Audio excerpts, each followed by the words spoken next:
दोस्तों नमस्कार, स्वागत है आप सभी का all India first YouTube channel पे। जैसा कि दोस्तों आप जानते हैं किसी भर्ती संबंधित कोई भी जानकारी होती है आप सभी को ऑल इंडिया फर्स्ट चैनल के माध्यम से दी जाती है। इस वीडियो में हम बात करने वाले हैं बीएड बनाम बीटीसी सुप्रीम कोर्ट के ऑर्डर के बारे में एक बड़ी अपडेट को लेकर। साथ ही अगर बात की जाए उत्तर प्रदेश में नई प्राइमरी शिक्षक भर्ती के विज्ञापन के बारे में, सरकारी लेटर के माध्यम से 100% शिक्षक भर्ती के बारे में, क्योंकि यहाँ से जो भी आपको जानकारी दी जाएगी वो 100% रियल होगी, ऑथेंटिक होगी। तो चैनल को सब्सक्राइब करके बेल आइकन को दबा लें जिससे कि आपको रियल ऑथेंटिक जानकारी मिले, और वीडियो को लाइक और शेयर कर दें और भी छात्रों तक जानकारी को पहुंचाने के लिए। शुरुआत करते हैं सबसे पहली अपडेट के बारे में, जो कि संबंधित है बीएड बनाम बीटीसी केस को लेकर। सुप्रीम कोर्ट के माध्यम से 22 जनवरी 2023 को इस ऑर्डर को रिजर्व किया गया था और 20 तारीख तक सभी पक्षों को अपनी रिटन में बहस दाखिल करने का समय दिया गया था। उसके बाद से लगातार अभ्यर्थी इंतजार करते रहे। फरवरी के अंदर छात्रों को उम्मीद थी कि बीएड बनाम बीटीसी का ऑर्डर जारी होगा, लेकिन अब ऐसे में धीरे धीरे करके मार्च निकल चुका है और यहाँ से आप सभी के लिए एक बड़ी खुशखबरी आ रही है, चाहे आप बीएड है या बीटीसी है, क्योंकि सबसे बड़ी अच्छी बात यह है कि ऑर्डर आ रहा है। अब ऑर्डर आने से कहीं ना कहीं एक बात तो तय हो जाएगी, जो बीएड बनाम बीटीसी का विवाद होगा वो हमेशा के लिए सुप्रीम कोर्ट के माध्यम से खत्म हो जाएगा। इसी के संबंध में इस ऑर्डर के आने से कई ऐसी शिक्षक भर्तियां जिनके रास्ते साफ हो जाएंगे। चाहे अगर बात कर ली जाए उत्तर प्रदेश के अंदर शिक्षक भर्ती को लेकर, क्योंकि यूपी के अंदर ना तो यूपी टेट हो पा रहा है और ना ही नई शिक्षक भर्ती आ पा रही है। इसमें बीएड बनाम बीटीसी विवाद का भी कहीं ना कहीं हाथ है। इसी प्रकार अलग अलग राज्यों के अंदर बहुत सारी भर्तियां चल रही हैं जो कि बीएड बनाम बीटीसी विवाद के अधीन है। जैसे कि केबीएस प्राइमरी शिक्षक भर्ती की बात की जाए तो जो भी फैसला आएगा बीएड को लेकर वो कहीं ना कहीं केबीएस प्राइमरी शिक्षक भर्ती को भी यहाँ से प्रभावित करेगा, क्योंकि कोर्ट के माध्यम से और सरकार के माध्यम से जब नोटिफिकेशन जारी किया गया था उसी समय इस मामले के अधीन पूरा विज्ञापन जारी था। तो ऐसे में बीएड बनाम बीटीसी का जो मामला है वो अपने आप में बहुत बड़ा केस है। इसी के संबंध में हाल ही में अगर बात की जाए सुप्रीम कोर्ट से एक बड़ी अपडेट देखने के लिए मिली है। अगर बात की जाए जस्टिस अनिरुद्ध बोस जी की बेंच के माध्यम से, जिन्होंने बीएड बनाम बीटीसी केस के ऑर्डर को रिजर्व किया था, उनके माध्यम से ऑर्डर जारी करना शुरू कर दिया गया है। और ये कहीं ना कहीं आप सभी के लिए बड़ी और सबसे बड़ी अपडेट है बीएड बनाम बीटीसी केस के लिए भी, जिसके बारे में सुप्रीम कोर्ट की ऑफिशियल वेबसाइट के माध्यम से भी जानकारी दी गई। जैसा कि दोस्तों आप सभी को यहाँ पे देखने के लिए मिलेगा। अगर बात की जाए तो यहाँ बेंच आप सभी के सामने लिखी हुई है ऑनरेबल मिस्टिस अनिरुद्ध बोस जी, इसके अलावा मिस्टिस सुधांशु धूलिया जी, जिनके माध्यम से बीएड बनाम बीटीसी केस की सुनवाई की गई थी। सुधांशु सर के माध्यम से बहुत सारे क्रॉस क्वेश्चन भी किए गए थे। अनिरुद्ध बोस जी के माध्यम से भी इसी प्रकार क्वेश्चन देखने के लिए मिले थे। अब इनके माध्यम से जब बेंच में सुनवाई देखने के लिए मिली तो इस ऑर्डर को यहाँ पर रिजर्व किया गया था इन दोनों बेंच के माध्यम से, लेकिन इस जजमेंट को सुनाया गया है अगर बात की जाए तो अनिरुद्ध बोस जी के माध्यम से।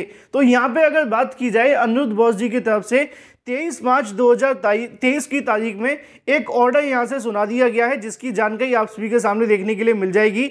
ये केस की जानकारी है the government of NCT of Delhi, जो कि यहाँ पे दाखिल किया गया था और इसका जो ऑर्डर है वो यहाँ पे रिजर्व किया गया था हाल ही में और 23 तारीख को जारी कर दिया गया है। इसी प्रकार अगर बात की जाए दूसरे ऑर्डर के बारे में जो जारी किया जाता है 27 मार्च 2023 को, जिसमें आपको जानकारी देखने के लिए मिल जाएगी। द स्टेट ऑफ महाराष्ट्र का ये ऑर्डर देखने के लिए मिलता है, जिसकी बेंच की अगर बात की जाए तो यहाँ पे बेंच आपको देखने के लिए मिलेगी अनिरुद्ध बोस, इसके अलावा जस्टिस सुधांशु धूलिया जी, इन दोनों के माध्यम से इस मामले की सुनवाई की गई थी और इसको जो ऑर्डर को सुनाया गया है वो जस्टिस अनिरुद्ध बोस जी के माध्यम से।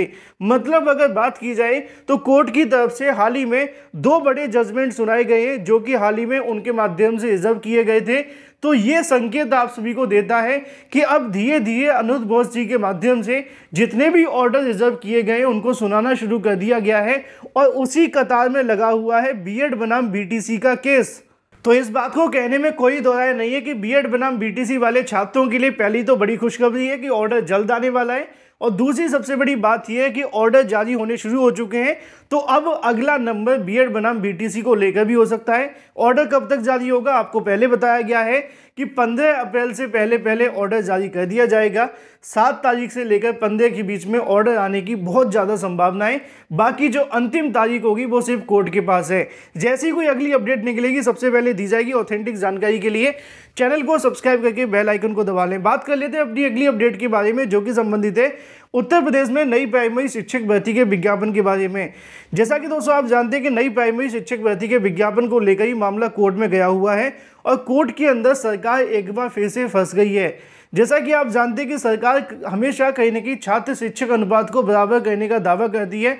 कभी कहते हैं कि हमारे पास 1:26 का रेशियो, तो कभी कहा जाता है 1:28 का रेशियो, मतलब कि 28 छात्रों के ऊपर हमारे पास एक शिक्षक मौजूद है। लेकिन जब विद्यालयों के अंदर जाया जाता है तो पता चलता है ना तो वहाँ पर शिक्षक मौजूद है, ना प्रधानाध्यापक, और ना वहाँ रसोइयाँ मिलते हैं। सिर्फ और सिर्फ छात्र मिलते हैं या फिर छात्रों के संगठन मिलते हैं और इसके अलावा कुछ भी नहीं। इसी के संबंध में हाल ही में हाईकोर्ट के अंदर सुनवाई भी देखने के लिए मिली थी, जिसको लेकर यहाँ पर लगाया गया था कि आरटी एक्ट 2009 के अनुसार शिक्षकों के खाली पदों को ज़्यादा समय तक नहीं रखा जा सकता और जो भी पद खाली उन सभी को जल्द से जल्द भरा जाना चाहिए।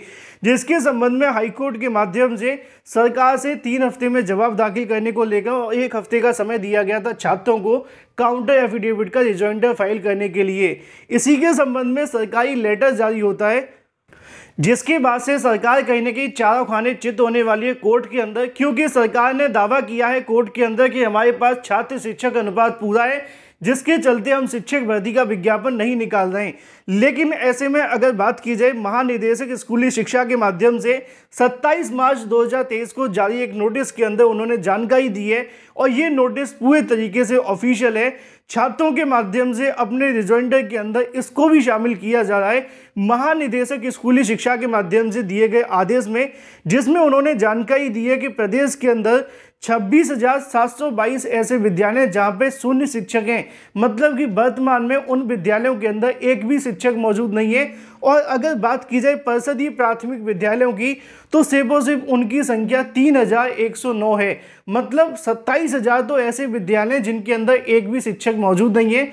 छात्रों के माध्यम से इस नोटिस को कोर्ट में दाखिल करके इस बात को कहीं ना कहीं प्रूफ किया जाएगा कि सरकार के माध्यम से शिक्षक भर्तियों को लेकर जो डाटा छुपाया जाता है, पदों की संख्या जो छुपाई जाती है, वो पूरे तरीके से गलत है।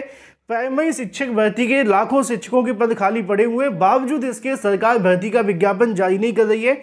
अभ्यर्थी अब इस मामले को लेकर कोर्ट में इस याचिका के साथ इसको भी सम्मिलित करने वाले हैं और यहाँ से कहीं ना कहीं सरकार को बड़ा झटका लगना तय है, क्योंकि सरकार पहले ही 51,000 और 63,000 की जानकारी सुप्रीम कोर्ट और विधानसभा के अंदर स्वीकार कर चुकी थी। हाल ही में जब अभ्यर्थी धरना प्रदर्शन करने पहुंचे, वहां पे भी छात्र शिक्षक अनुपात का कहने की रटाया पाठ पढ़ा दिया गया।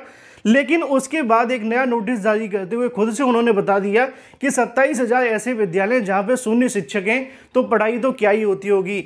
और इससे कहीं ना कहीं बड़ा प्रभाव पड़ेगा 51,000 नई प्राइमरी शिक्षक भर्ती के कोर्ट केस के ऊपर।